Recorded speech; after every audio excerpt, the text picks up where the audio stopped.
왕의 수라상을 차리는도다. 오늘 말씀 나누도록 하겠습니다.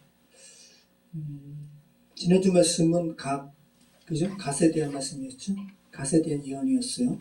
자, 구두 추격하리로다. 군대, 개두두, 그죠? 갓, 구두, 개두두 다 이렇게 히브리어 알파벳의 긴멜로 시작하는 기역 발음으로 갓은 군대 추격을 받으나 도리어 추격하리로다라는 승리하는 군대로 갓에 대한 예언을 이스라엘이 하고 있었습니다. 자, 성경은요, 여러분 계속 지금 성경을 살펴보고 있는데 성경은 하나님의 나라의 이미지를 조직화된 군대로 묘사하고 있다는 거 여러분 기억하시기 바라요. 근데 이것이 딱딱하게 왜 군사 이미지지? 그게 아니라 조직이라는 말은 질서란 말이거든요. 그죠? 당연히 하나님께서 만왕의 왕이시죠. 그죠? 그리고 그분의 피조물들은 당연히 하나님을 영광 돌리고 하나님을 예배해야 되는 거죠. 이게 질서예요. 근데 세상은 무질서하단 말이죠. 그 부분을 여러분 기억하시기 바라고, 그래서 하나님께서 당신의 자녀를 예수 그리스도 안에서 회복시키시는 그 무리를 교회로 표현하시고, 교회도 질서의 공동체로 말씀하시고, 그래서 사도행전의 그 초대교회가 이렇게 부흥하는 과정도 굉장히 조직적이라는 거 여러분 기억하시기 바라요. 출애굽이라는, 그죠? 애굽에서 죄된 노예들이 군대같이도 하는데 주께서 군대로 부르시고 군대로 만들어 가시면서 광야 40년을 거치게 하시고 궁극적으로 천국을 예표하는 가나안 땅 정복하게 하시고, 우리가 지금까지 자기 마음대로 살았거든요. 전혀 조직적이지 않고 하나님의 질서도 무시하고 그런 우리를 주님께서 하나님의 백성으로 부르신다는 것은 하나님의 질서 가운데 우리가 기꺼이 들어가기를 원하신다는 거 여러분 기억하시기 바랍니다. 제가 지난주 마지막에 한 목사님의 칼럼을 소개해드렸잖아요. 강산 목사님의 칼럼, 하나님의 법정을 기억하십시오 라고 하면서 한 사람을 조사했다라는, 그러면서 정말 이 세상에 진짜 같은 가짜가 대다수라고.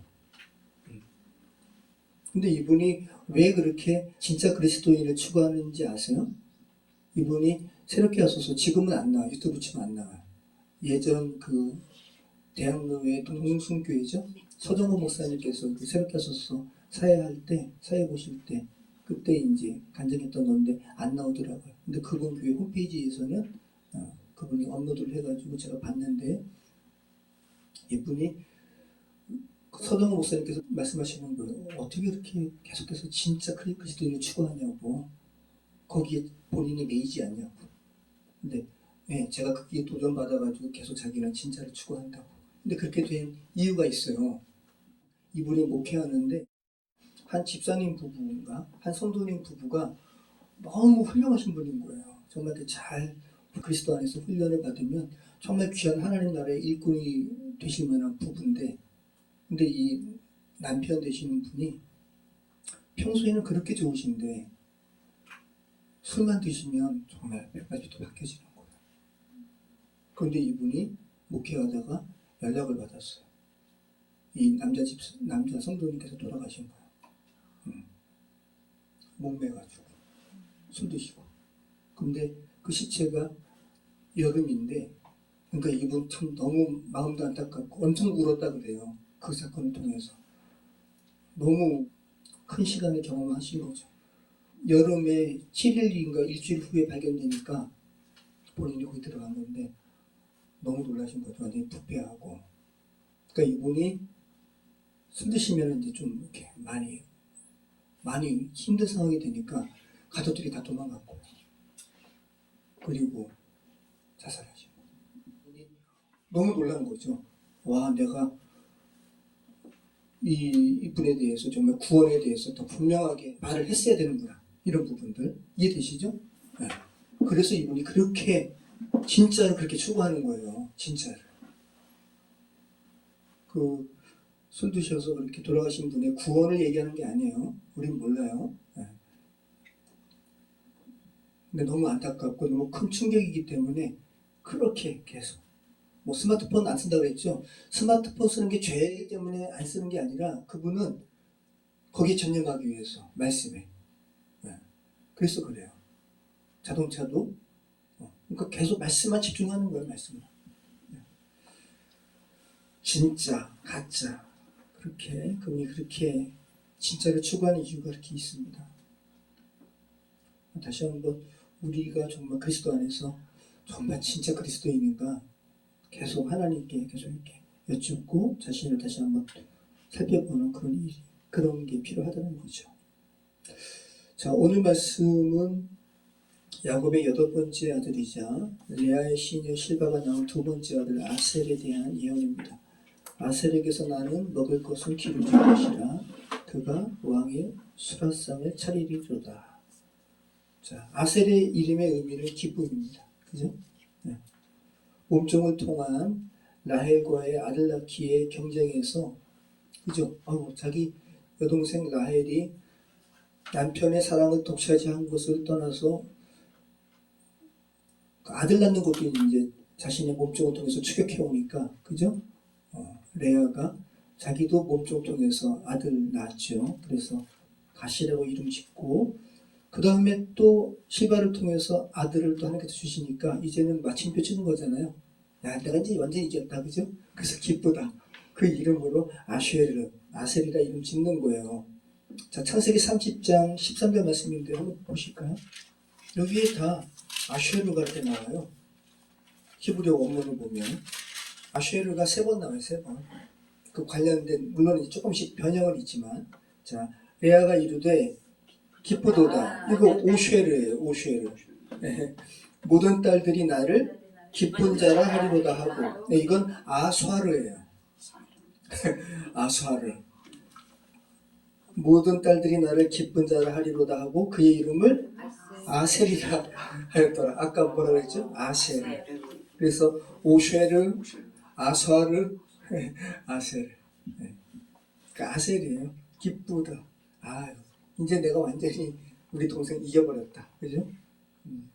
자, 근데 이 아셀을 이스라엘은 12아들을 향한 창세기 49장의 예언에서 특별히 기름진 것이 나고 왕의 수라상을 차리게 될 것이라고 이렇게 예언하는 거예요. 자, 어떤 의미가 담겨 있는 말일까요? 1차적으로는 주보에 있는 것처럼 아셀 지파가 이렇게 있는 땅 보시죠. 지중해 연안에 그저 북쪽이잖아요. 여기가 굉장히 비옥하다 그래요. 지중해 연안의 남쪽으로 가게 되면 광야 사막이에요. 그래서 네게브가 거기 있잖아요. 그죠? 그래서 위로 올라가면 굉장히 가나안 땅 중에서도 특별히 기온이 낮고 강우량이 많아가지고 가장 비옥한 땅이 이 아셀 지파가 차지한 땅이라고 그래요. 초원과 숲, 과수원이 많아서 또 올리브 재배로도 유명한 곳이 이 아셀 지파가 차지한 이 땅이라고 합니다. 자, 왕의 수라상. 수라상이 뭐예요?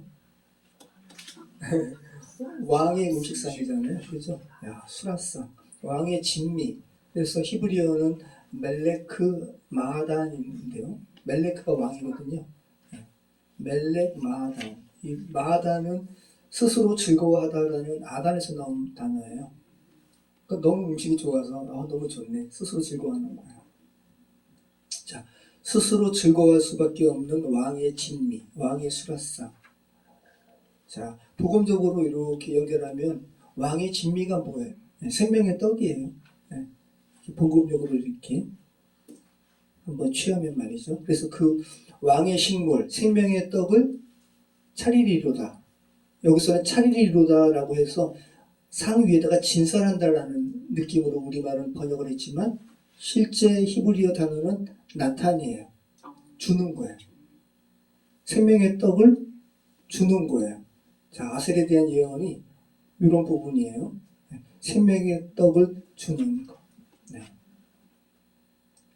자, 교회의 영적 현실은 뭐죠? 생명의 떡으로 오신 예수 그리스도의 복음을 전해주는 거예요. 그죠? 이게 교회의 영적 현실이죠. 네. 우리가 죄 가운데 죽었다가 복음으로 인해서 살아났으면 그 생명의 복음을 전해주는 거예요. 나타나는 거죠. 건네주는 거죠. 네. 자, 그래서 스불론처럼 아셀을 향한 이스라엘의 유언도 복음의 의미로 본다면 복음을 전하는 것과 관련돼 있음을 우리는 알게 됩니다. 네.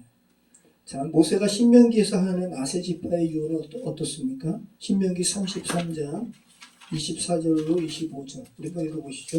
아셀에 대하여 일렀으되 아셀은 아들들 중에 더 복을 받으며 그의 형제에게 기쁨이 되며 그의 발이 기름에 잠길지로다. 그 다음에 내 군빗장은 철과 노시 될 것이니 내가 사는 날을 따라서 능력이 있으리로다. 네, 이게 지금 모세가 신명기에서 하는 아셀 지파에 대한 유언인데요. 자, 아셀에 대해서 뭐라 그러냐면 형제들에게 기쁨이 될 것을 예언하고 있어요. 그죠? 아까 우리가 살펴본 것처럼 이게 복음이라면, 복음을 전하는 그 지파라면 참 기쁨이 되는 거죠. 그죠? 네. 자, 그리고 발이 잠길 정도의 땅의 기름짐에 대한 축복을 하고 있습니다. 그래서 땅이 기름져가지고 왕의 진미를 또 수라상을 차릴 정도의 이러한 비옥한 땅에서의 축복을 의미하는 것이기도 하지만, 그죠? 근데 특별히 그런데 이스라엘이 산유국인 거 아세요? 이스라엘이 산유국이에요. 근데 한 러스킨이라는 사람이 이스라엘에서 그 석유를 가스를 이게 채굴이라고 해야 되나요? 아무튼 이거를 발견을 한 건데 그 전까지는 이스라엘이 아랍 땅에 이렇게 둘러싸여 있어가지고 아랍은 산유국인데 이스라엘은 석유가 없으니까 이 러스킨이라는 사람이 유대계 러시아 사람이에요. 그래서 러시아에서 지질학과를 졸업한 후에 석유 채굴 회사에서 10년간 근무하다가 이분은 근데 유대인이니까 자기 조국에 대해서 이렇게 계속 고민하는 거죠. 그런데 왜 이렇게 우리나라 이 축복받은 이 이스라엘이 왜 석유가 없을까? 주변 나라에 석유가 있는데. 그래서 이분이 성경에서 찾았어요. 어디서 찾았을까요? 아셀의 발이, 그죠? 자, 다시 한번 읽어볼까요? 아셀에 대하여는 일렀으되 아셀은 아들들 중에 더 복을 받으며 그의 형제에게 기쁨이 되며 그의 발이 기름에 잠길지로다. 이곳에서 이 말씀을 붙들고 그래서 그가 아셀 지파가 물려받은 땅에 기름이 있을 것이다 라는 생각을 가지고 찾은 거예요. 얼마 동안? 18년 동안. 그리고 찾았어요. 무려 100년 동안 사용할 수 있는 석유의 매장량이 있는 곳을 찾은 거예요. 그래서 이스라엘이 산유국이 된 거예요. 네. 그래서 아셀 지파 지역이었던 이스라엘의 지중해 연안 도시인 하이파 그리고 텔아비브 앞바다에서 대규모의 천연가스와 유전이 발견됐습니다. 네. 여러분이 검색해 보시면 아십니다. 놀랍죠? 자, 25절. 근데 이건 뭐 문자로 취하지 마시고요. 우리는 근데 성경이 여러분 사실에 기반한 책이기 때문에 이 성경을 통해서 여러분 고대 유물 발견된 거 되게 많아요. 네, 네. 자, 내 문빗장은 철과 노시 될 것이니 내가 사는 날에 따라서 능력이 있으리로다. 자, 여기서 이 노스는 하나님의 성막에서 그래서 죄를 처벌하는 그 금속의 의미로 노시 사용된 게 아니죠. 왜냐하면 이것은 지금 성막에 대한 얘기가 아니니까. 그러니까 철과 노, 내 문빗장은 나무로 문을 이렇게 잠그는 나무가 아니라 철과 노시라는 말은 뭐예요? 그치? 굉장히 강하게 문을 이렇게 안전하게 적이 너의 문을 이렇게 노력하지 못할 거야. 뭐 이런 부분이겠죠. 굉장히 견고한, 닳지 않는 주님께서 이렇게 보호하심에 대한 그 의미를 연상할 수가 있습니다. 그리고 아세 지파에 대한 그 성경의 언급은 별로 없어요. 네. 자, 그런데 아세 지파는 왜 복을 받았을까? 특별히 뭐 잘한 거 없는 것 같은데, 그죠? 자, 아세 지파가 이스라엘이 시내 광야에서 1차 인구 조사했을 때, 출애굽해서 나오자마자 인구 조사했거든요. 그때 41,500명이에요. 한번 볼까요? 민수기 1장 41절. 자, 같이 읽겠습니다. 아셀 지파에서 계수된 자는 41,500명이더라. 자, 그리고 이제 가나안 이제 입성을 앞두고 40년이 지난 후에 2차 인구 계수하거든요. 그때는 53,400명으로 11,900명이 늘어요. 자, 민수기 26장 47절. 자, 우리 같이 읽겠습니다. 이는 아셀 자손의 종족들이 계속된 자가 54,400명이었다. 자, 40년간 어떤 지파들은 줄어들고요. 또 어떤 지파들은 조금 늘고. 그런 가운데 이 아셀 지파는 두 번째로 는 지파예요. 므낫세가 25,000명이 늘어났거든요. 므낫세 지파 다음으로 인구가 는 지파가 아셀 지파 11,900명이 늘었습니다. 자, 그런데 아셀 지파가 가나안 땅에 입성해서는 이제 가나안 해림 전쟁 해야 되잖아요. 그죠? 근데 용맹스럽게 다른 지파처럼 가나안에 거하는 원주민을 내쫓지 못하고 같이 살아요. 네. 자, 사사기 1장 31절로 32절.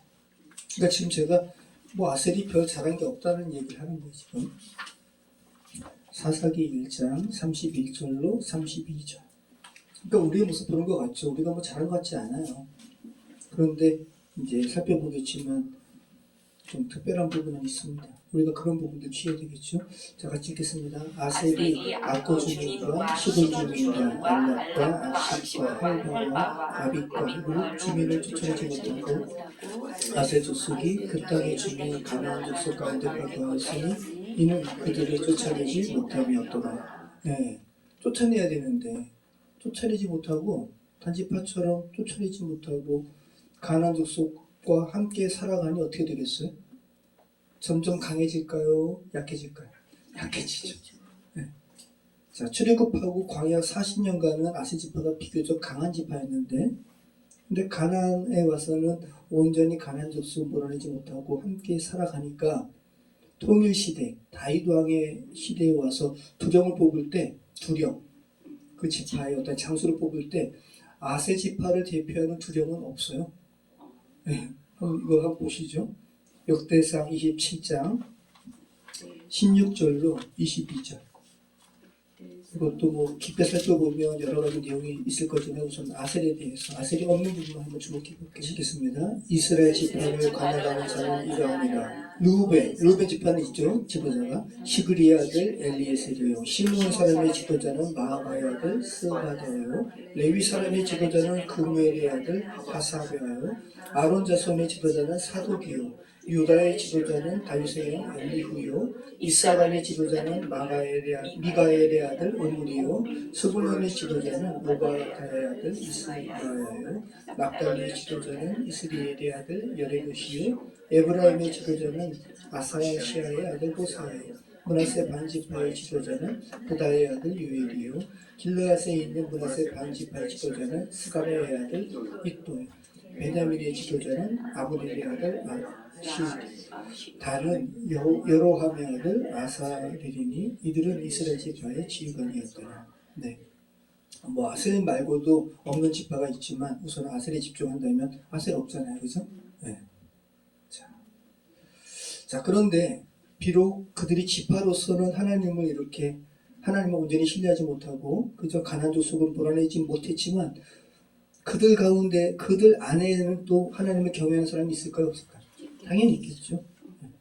그래서 역대하 30장에는 이스라엘이 악행을 행하니까 아수르 왕에게 이스라엘이 침탈당하고 그럴 때 남유다의 왕 히스기야가 유월절기를 지키고 하나님께 돌아올 곳을 촉구하는 이러한 명령을 내려요. 그리고 이때는 남유다 북이스라엘이 갈라졌잖아요. 그런데 이 유월절 지킬 것을 남유다에만 공표하는 게 아니라 북이스라엘까지도 전령들을 보내가지고 유월절을 지키게 해요. 근데 유월절기가 이미 지났어요. 지났는데 특별히 어떠한 연유로 인해서 유월절기를 못 지킬 경우에 대비해서 특별 유월절기를 이렇게 마련하도록 민수기에서 이야기했거든요. 거기에 따라 가지고 유월절기를 지키게 하는 거예요. 독려하는 거예요. 그런데 그때 대다수 사람들은 조롱해요. 이게 참 복음으로 생각해 보세요. 복음을 막 전파하잖아요. 대다수는 복음을 조롱해요. 근데 어떤 이들은 복음을 받았죠. 그죠? 자, 그런 개념을 한번 보세요. 대다수의 지파 사람들은 조롱하고 비웃는데 아셀 지파와 두어 지파의 사람들만 그 소식을 듣고 유월절기를 지키러 예루살렘으로 오는 거예요. 자, 역대하 제가 지금 배경 설명 잠깐 한 거예요. 역대하 30장 1절로 우리 4절까지 먼저 읽어보겠습니다. 히스기야가 온 이스라엘과 유다에 사람을 보내고 또 에브라임과 므낫세에 편지를 보내어 예루살렘 여호와의 전에 와서 이스라엘 하나님 여호와를 위하여 유월절을 지킬까 하니라. 왕이 방백들과 예루살렘 온 회중과 더불어 의논하고 둘째 달에 유월절을 지키려 하였으니 이는 성결하게 한 제사장들이 부족하고 백성도 예루살렘에 모이지 못하였으므로 그 정한 때 지킬 수 없었습니다. 왕과 온 회중이 이 일을 좋게 여기고, 그래서 원래 유월절보다 이틀 지나가지고 이제 성전을 정결하게 한 거예요. 그래서 원래 유월절을 지금 못 지키게 됐고, 하지만 특별 유월절기를 지금 이제 제정해가지고 오라고 이야기하는 거예요. 자, 그래서 히스기야가 한 달 후인 2월 14일에 유월절을 지키는 특별 유월절기를 반복하고, 다음 해로 연기하는 것보다, 그죠? 유월절기는 해마다 한 번 드리는 건데, 다음 해로 연기하는 것보다 지금 하나님께 좀 이렇게 집중하면서 죽게 돌아오는 회개를 온전히 했으면 좋겠다라는 생각을 히스기야가 한 거죠. 그리고 특별 유월절기를 반복. 그래서 5절부터 우리 7절까지 같이 한번 읽어보겠습니다. 드디어 왕이 명령을 내려 브엘세바에서 단까지. 자, 브엘세바에서 단까지는 뭐예요?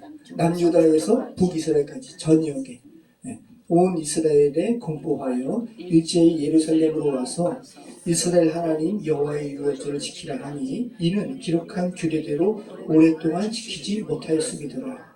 보발꾼들이 왕과 방백들의 편지를 받아가지고 왕의 명령을 따라 온 이스라엘과 유다에 두루 다니며 전하니 일러스되 이스라엘 자손들아 너희는 아브라함과 이삭과 이스라엘의 하나님 여호와께로 돌아오라. 그리하면 그가 너희 남은 자 곧 아수르 왕의 손에서 벗어난 자에게로 돌아오시리라. 너희 조상들과 너희 형제같이 하지 말라. 그들은 그의 조상들의 하나님 여호와께 범죄하였으므로 여호와께서 멸망하도록 버려두신 것을 너희가 똑똑히 보는 바니라. 자, 그러면서 8절로 우리 11절 같이 읽겠습니다. 그런즉 너희 조상들같이 목을 굳게 하지 말고 여호와께 돌아와 영원히 거룩하게 하신 전에 들어가서 너희 하나님 여호와를 섬겨 그의 진노가 너희에게서 떠나게 하라. 너희가 만일 여호와께 돌아오면 너희 형제들과 너희 자녀가 사로잡은 자들에게서 자비를 입어 다시 이 땅으로 돌아오리라. 너희 하나님 여호와는 은혜로우시고 자비하실지라. 너희가 그에게로 돌아오면 그의 얼굴을 너희에게서 돌이키지 아니하시리라 하였더라. 보갈꾼이 에브라임과 므낫세 지파 각 성읍으로 두루 다녀서 스불론까지 이르렀으나 사람들이 그들을 조롱하고 비웃었더라. 그러나 아셀과 므낫세와 스불론 중에 몇 사람이 스스로 겸손한 마음으로 예루살렘에 이르렀고. 자, 제가 지금 아셀에 집중하는 거니까요. 자, 아셀 지파 사람 중 몇 사람은 대다수가 그저 하나님께 돌아오라는 이 히스기야의 권면을 조롱했는데, 아셀과 므낫세와 스불론 중에 몇 사람은 스스로 겸손한 마음으로 예루살렘에 이르렀고. 스스로 겸손한 게 뭐예요? 스스로 겸비한 거고, 그죠? 이게 정말 죄악에서 다시 구원으로 회복되는 사람들의 핵심적인 마음인 것 같아요. 스스로 겸손하게 하나님 앞에서. 자, 아셀에 관한 부분은 구약에서 이런 정도밖에 없어요. 특별히 잘한 건 없어요, 그죠? 그런데 하나님께 이렇게 돌아오는 겸손한 마음을 품은 그 지파 중에 아셀도 포함되어 있다는 거, 이 부분에 여러분 좀 초점을 맞추시기 바라요. 왕의 전달문은 브엘세바에서 단까지, 남에서 북까지 온 유다와 이스라엘에 반포되었습니다. 전령꾼들이 가가지고 다 전했어요. 근데 대다수는 조롱했어요. 비웃었어요. 오늘날 예수 그리스도의 복음도 마찬가지입니다. 다 전해집니다. 그런데 누구는 거의 대다수는 조롱하고 거부합니다. 백성들의 반응이 두 가지였다라는 거, 조롱하고 비웃는 이들과 왕의 초청에 화답한 이들. 인간의 복음에 대한 인간의 반응과 정확하게 같죠. 그 반응하는 사람들은 극소수라는 거. 자, 아셀 지파 중에 몇은 이 왕의 초청에 반응해서 겸손한 마음으로 예루살렘에 간다는 거 생각하시기 바라요. 자, 성경은 세상이 비록 어둡고 깜깜해도 하나님께서 남겨두신 남은 자 사상이라고 그러죠. 남은 자가 있다고 말씀하세요. 엘리야에게도 그러시잖아요. 엘리야가 그 놀라운 갈멜산에 그 엄청난 일을 한 다음에 또 금방 영적으로 승리한 다음에는 금방 이렇게 의기소침해진다고 그래요. 엘리야가 기진맥진해가지고 어디 가서 숨어 있는데 하나님께서 까마귀 통해서 그죠? 음식 공급하시고 야 일어나라. 내가 남겨둔 자가 그죠? 7,000명 그죠? 7,000명 있다 말씀하시잖아요. 똑같은 거죠. 오늘 이 아세지파 중에 요저 지키러 예루살렘 간 사람도 똑같은 거예요. 여러분도 남은 자시죠? 자신 없으시면 안 돼요. 네, 남은 자셔야죠. 그죠? 네. 자, 말라기 선지자 이후 하나님께서 400년간 이스라엘 유다 땅에 이스라엘뿐만 아니라 전 세계에 말라기 선지자 이후 하나님께서 하나님의 사람을 보내지 않으셨어요. 근데 그 400년간 유교, 불교, 그죠? 그 400년 사이에 세상의 사람들의 마음을 미혹하게 한 종교의 아주 대표적인 사람들이 그때 태어났어요. 그러니까 세상적으로는 그때가 가장 문명적으로, 사상적으로 빛이 비춰진 것이라고 이야기하는데 복음적으로는 가장 어두울 때예요. 네, 어두울 때예요. 그때 누가복음 2장에서는 이렇게 어두운 시간에 계속해서 하나님의 메시아를 기다린 사람이 누가복음 2장에 나와요. 두 사람이 나와요. 누구예요? 시몬과 안나. 계속 메시아를 고대했던 사람이에요. 누가복음 2장에 마리아와 요셉이 아기 예수를 안고 율법대로 정결 예식을 하러 예루살렘 성전에 올라가잖아요. 근데 그 기사에 그리스도를 대망하고 있었던 두 사람이 언급되는 거예요. 한 사람은 시몬이고, 근데 이 시몬에 대해서는 어느 지파 사람인지는 안 나와요. 시몬 지파라고 시몬이라고 시몬 지파가 있어요? 아니죠, 그죠? 네. 어느 지파에서는 안 나와요. 근데 또 한 사람이 언급되는데 과부 안나예요. 근데 이 안나가 아세 지파라고 나오는 거예요. 한번 읽어볼게요. 누가복음 2장 36절로 38절. 누가복음 2장 36절로 38절. 자, 지금 아셀에 대해서, 지금 아세 지파에 대한 이야기를 같이 읽어보겠습니다. 또 아세 지파 바누엘의 딸 안나라 하는 선지자가 있어요. 나이가 매우 많았더라. 그가 결혼한 후 7해 동안 남편과 함께 살다가 과부가 되고 84세가 되었더라. 이 사람이 성전을 떠나지 아니하고 주야로 금식하며 기도함으로 섬기더니 마침 이때에 나와서 하나님께 감사하고 예루살렘의 성령을 바라는 모든 사람에게 그에 대하여 말하니라. 그가 누구예요? 예수님에 대하여 말합니다. 누가요? 아셀지파 안나가. 자, 이 안나를 이야기하면서 아셀지파라고 이렇게 이야기하는 거예요. 자, 성경 기자는 시므온과는 다르게 안나에게는 아셀지파라고 분명히 안나의 지파를 명시하고 있고요. 그리고 그가 얼마 동안 메시아이신 그리스도를 기다렸는지에 대해서도 언급하고 있어요. 결혼 후 7해 동안 남편과 살다가 과부가 되었잖아요. 그러면 계산하기 좋게 안나가 27살에 결혼했다고 한번 쳐보세요. 그러면 7년 동안 남편과 함께 살면 몇 살에 과부되는 거예요? 34살. 근데 지금 84세에 그리스도 만나는 거 아니에요? 50년 동안, 그죠? 50년 동안 성전에서 메시아 기다리는 거예요. 자, 그리고 아세지파 안나가 그토록 끈기 있게 메시아를 기다리고 만난 후에 무엇을 이야기합니까? 하나님께 감사하고요. 그죠? 먼저 하나님께 감사하고 그 다음에 예루살렘의 속량을 바라는 모든 사람에게 그에 대하여 말하니라. 여기 예루살렘의 속량이라는 것은 그냥 구원이에요. 구원을 바라는 모든 사람에게. 그러니까 우리는 몰라요. 어떤 사람이 구원을 바라는지. 그런데 우리가 지나치는 많은 사람들 가운데 구원을 바라는 사람들이 있겠죠.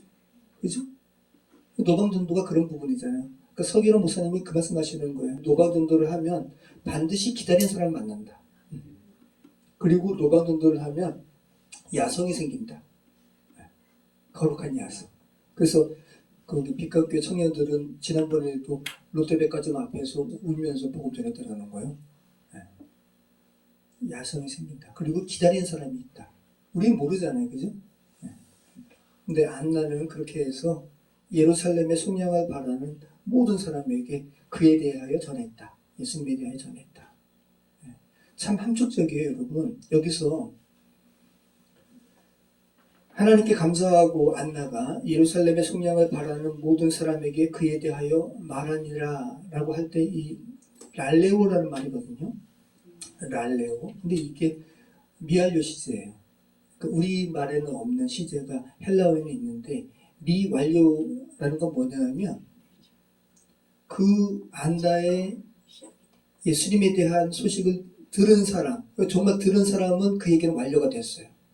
근데 들었는데 아직 거기에 대해서 반응하지 않은 사람에게는 뭐예요?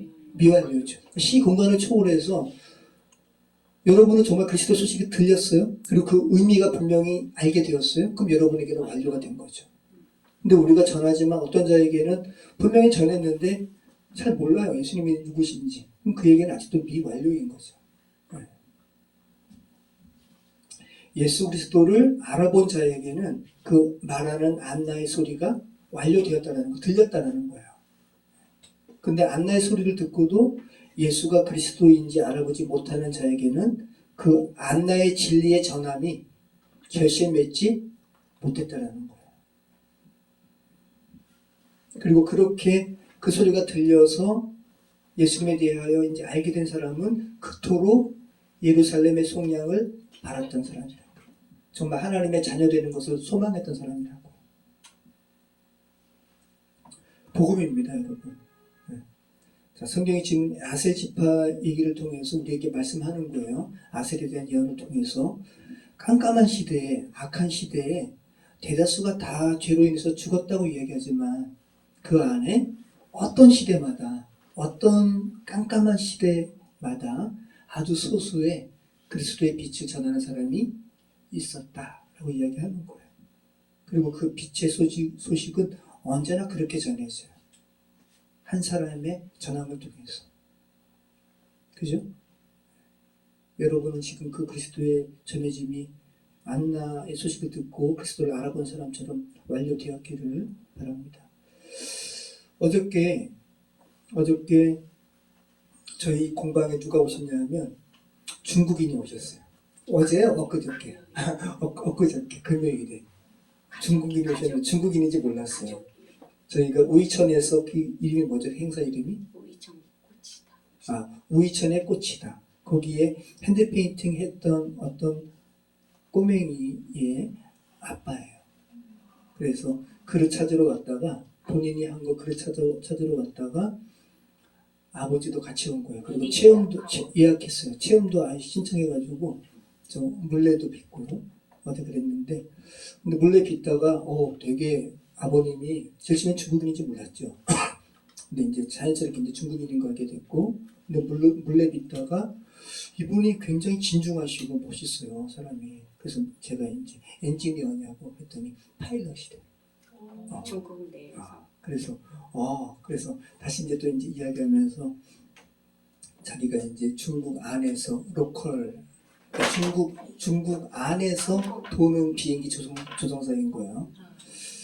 그러면서 아무튼 근데 하여튼간 이게 도자기를 빚고 흙을 빚는 게 참 놀라운 것이 한 두세 시간을 그렇게 흙을 빚으면서 이야기를 하니까 자연스럽게 제일 처음에는 저희가 이제 또 막 찾으러 오시니까 저희가 전도하느라고 물티슈를 하면서 사람들한테 나눠줬거든요. 그러니까 자연스럽게 이제 알게 된 거죠. 그래서 저희가 이렇게 목사이기도 하다고 그랬더니 제일 처음에는 그 어머니께서 그냥 그러시냐고.